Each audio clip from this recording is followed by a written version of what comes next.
उलमा इस्लाम के सरबराह मौलाना फजल अर्रहमान ने इस्लामाबाद में पुरतशद्दुद वाक़यात की मजम्मत करते हुए कहा है कि अगर पीटीआई राब्ते में रहे तो उनके लिए किरदार अदा कर सकता हूँ। लारकाना में मीडिया से बातचीत करते हुए मौलाना फजल अर्रहमान ने कहा कि मौजूदा हालात 8 फरवरी के इलेक्शन की वजह से हैं। इदारों को इलेक्शन से दूर रहना होगा, तभी अवाम को सुकून मिलेगा। इन्होंने कहा कि हम सब एक कौम और एक मलिक हैं, मामलात इत्तिफाक राय से होने चाहिए। हमारी जमात रोज़ अव्वल से सूबाई खुदमुख्तारी की कायल है। मौलाना फजल अर्रहमान का कहना था कि सूबों के साथ मशावरत करके ही ऐसे मामलात पर इक़दामात करना चाहिए और किसी भी सूबे को एहतजाज पर मजबूर नहीं किया जाना चाहिए।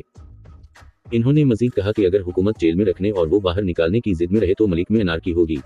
खैबर पख्तूनख्वा और बलूचिस्तान बदअमनी का शिकार हैं और दोनों सूबों की हुकूमती रवैया गैर संजीदा है। मौलाना फजल अर्रहमान ने कहा कि पीटीआई अगर राब्ते में रहे तो उनके लिए किरदार अदा कर सकता हूँ, मगर वो राब्ते में मुस्तकिल नहीं रहते।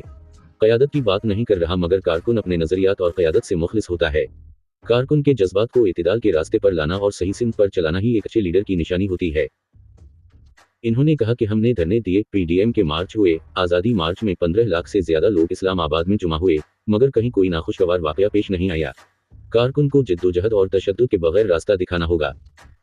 एक सवाल के जवाब में मौलाना फजल अर्रहमान ने कहा कि पीडीएम के दूर में दीनी मदारिस के ड्राफ्ट पर ज़रदारी, बिलावल और नवाज शरीफ ने तवील मशावरत के बाद इत्तेफाक किया, मगर आज इस पर एतराज़ किया जा रहा है। मैं जल्द इस पर बहुत खुलकर बात करूंगा। मौलाना फजल अर्रहमान ने कहा कि पीटीआई ने डी चौक जाने का ऐलान किया था, जिसको रोकने के लिए हुकूमत ने इतने ज़्यादा इंतजामात किए, मगर वो फिर भी पहुंच गए और इस्लामाबाद में तशद्दुद हुआ, जिसकी मैं मजम्मत करता हूँ।